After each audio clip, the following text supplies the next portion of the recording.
Let's talk about this fucking guy. Fucking guy. I love Death Stranding. I love it. I ugly cried for 2 straight hours during the end of the first one. It's great. I can't recommend it highly enough. However, By the way, I get the feeling there may be a long cutscene in the near future. You ready for that? Are you sure? I wasn't prepared to get emotionally destroyed by a puppet during the sequel. A puppet. Look at this guy. Look at his little face. This isn't the face of a man who's capable of ruining your night, right? Wrong. This dude will sit there and tell you to feel your feelings and grieve instead of shutting it down until you explode. And he has zero interest if now is a good time or not. You have a personal history too close to the lore of the game? Well, that sucks. We're gonna feel our way through this together. This aggressively little supportive know-it-all is Dollman. Love him or hate him, and I know a lot of you hate him. He does something in this game that I think some of us missed on our first playthrough. Now, unfortunately, it's not a cool mechanic. It's nothing that you unlock, and there's no button prompt for it. Unfortunately, it's so much more worse than that. Yeah, he teaches you how to forgive yourself. Rude. I didn't install this game for personal growth, dude. And yet, I get hit with him saying some shit like this. You know, I meant it when I said I understand how you feel. But if you hold on to the sadness, it will weigh you down like an anchor. However much it hurts, you must carry on and do what only you can do.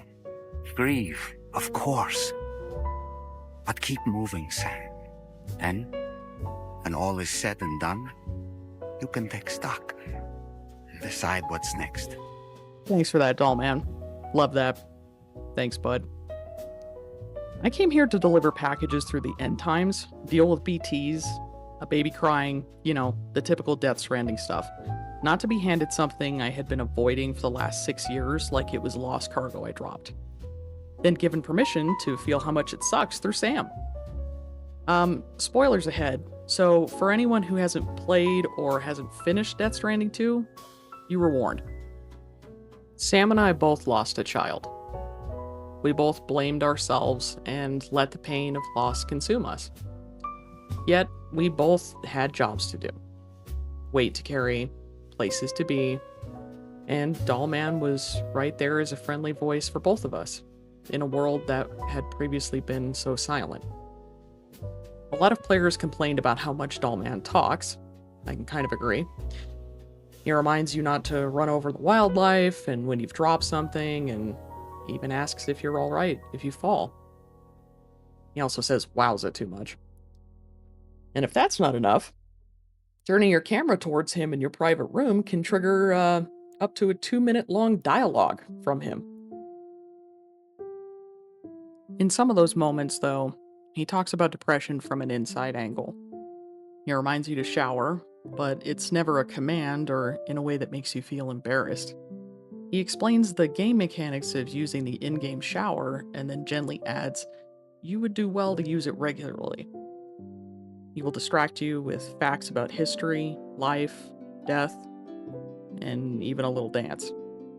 Then, if you talk to him enough, you'll find out why I say he understands depression from the inside. He'll tell you about the loss of his own daughter. And at that point, though, for me, it felt like group therapy. Just 3 parents who lost their daughters in a room, still trying to carry on. Me, Sam, and Dollman. And then he wasn't so annoying anymore. So, yeah. Dollman isn't annoying. He's just inconvenient in a very specific, deeply personal way. And here's where it gets worse. Because Dollman is voiced by Jonathan Rumi. Yes, that Jonathan Rumi. As in, the Chosen's Jesus. So, apparently without my consent, I installed a game where TV Jesus gently reminds me to shower and to stop emotionally beating myself up. Which is funny, because Dollman is basically your own personal Jesus, And I don't mean that in a religious way, okay? I mean that in a, personal Jesus way. Like a little guy in your pocket calmly telling you things you already know, but you don't want to hear in that voice. You know the voice. He never quotes scripture. He never preaches. He just says these scripture adjacent things. Stuff that sounds like it should be embroidered on a pillow in your grandma's house, And, unfortunately it works. And look, I'm not saying Kojima put TB Jesus in my apocalypse on purpose. I'm just saying, if you give a traumatized person a soft-spoken voice actor who's famous for playing Jesus, and you have him say things like, be kind to yourself, something's gonna happen. And that something was me realizing my view on my faith was changing.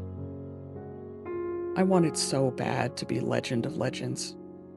Carry the max weight up the highest mountain and never complain or slow down. Even through some of the most painful and scary parts of my life. I thought that's what I had to do as a human being. I'm happy to say that it's not. And my worldview has broadened a lot thanks to that realization. I was able to let go of something haunting me for 6 years and say goodbye to someone I never got to meet. More importantly, I now had a little friend who told me to shower and cry and keep on keeping on. Apologies, made myself cry there. So, Kojima, if you're listening to this, you're probably not, but, this is all your fault that I'm a Dollman Superfan now. I accept the wowzes and the Sams, even though I still want to yeet his ass into a tar pit sometimes. I know I dropped the cargo back there, dude. It was either the box or me. So, this is by no means a video intended to get sympathy or press a worldview. If anything, it's a video hoping to change your mind about Dollman if you're a hater. So what do you think? Will you give Death Stranding 1 or 2 or Dollman a listen? If not, fair enough.